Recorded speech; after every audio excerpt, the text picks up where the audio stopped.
Good morning बच्चों आज हमने लैंग्वेज का अपनी क्लास में रिवीजन वर्क किया है।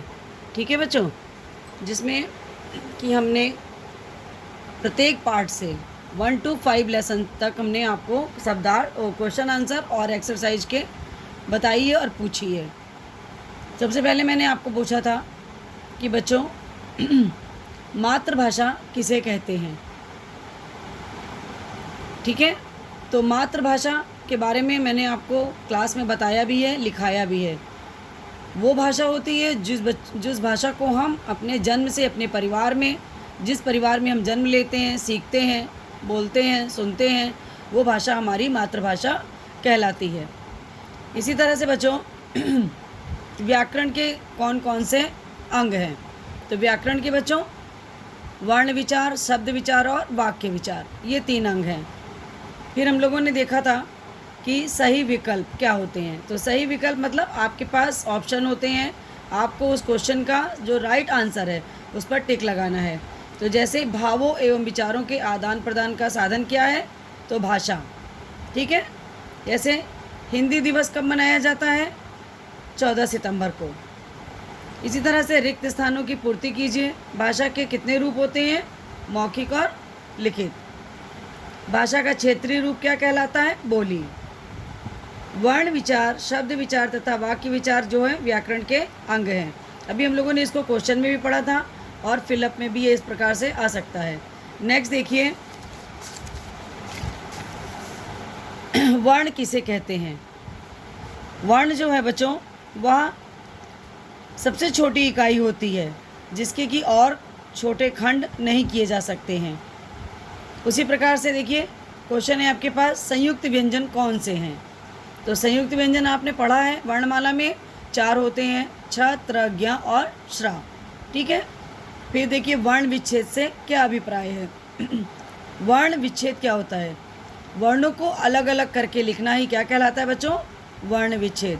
इस तरह से सारे प्रश्नों के आपके पास प्रश्न भी हैं, आपके पास उत्तर भी हैं, आपको उन्हें याद करना है अपने पेपर के लिए। सही विकल्प पर चिन्ह लगाइए।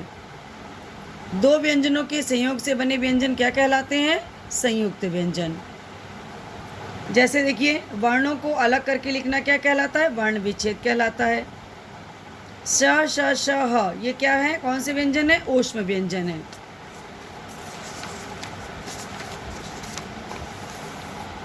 नेक्स्ट देखिए क्वेश्चन, शब्द किसे कहते हैं। तो बच्चों वर्णों के सार्थक समूह को शब्द कहते हैं। ठीक है, नेक्स्ट देखिए, बीच बीच में से हम आपको क्वेश्चन पूछ रहे हैं, आपको सभी प्रश्नों पर उतना ही ध्यान देना है। जो प्रश्न हम पूछ रहे हैं उन पर आप ज़्यादा ध्यान देंगे। रचना के आधार पर शब्द कितने प्रकार के होते हैं।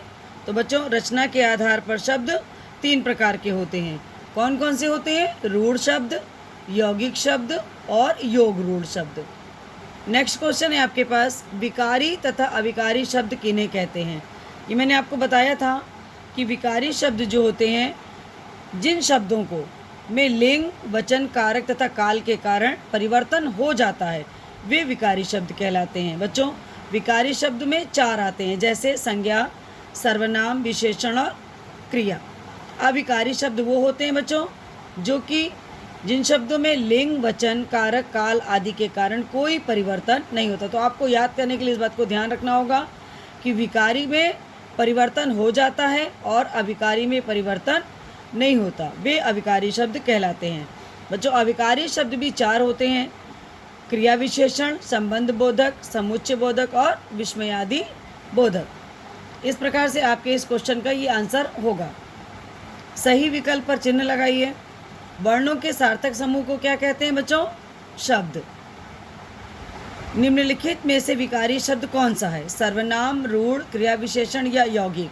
तो बच्चों इसमें सर्वनाम है विकारी शब्द, जिसको मैंने अभी आपको बताया था कि इनमें परिवर्तन हो जाता है। अविकारी शब्द कितने प्रकार के होते हैं बच्चों, 4 प्रकार के। मैंने अभी चारों नाम आपको बताए थे। हिंदी में संस्कृत के ज्यों के त्यों प्रयोग होने वाले शब्दों को क्या कहते हैं, तत्सम शब्द।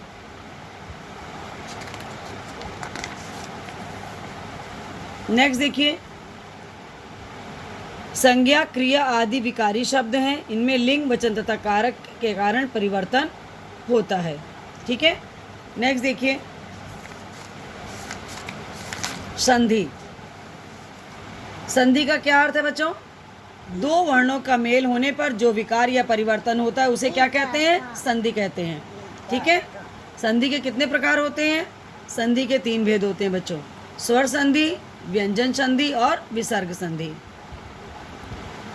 संधि विच्छेद से क्या अभिप्राय होता है बच्चों? संधि विच्छेद देखिए, विसर्ग के बाद स्वर या व्यंजन आने पर जो विकार या परिवर्तन होता है उसे विसर्ग संधि कहते हैं। संधि युक्त शब्दों को जब हम अलग अलग करके लिख देते हैं तो वो क्या कहलाता है? संधि विच्छेद कहलाता है। यहाँ पर देखिए, दो वर्णों के परस्पर मेल से हुए परिवर्तन को क्या कहते हैं? संधि। नेक्स्ट क्वेश्चन है आपके पास,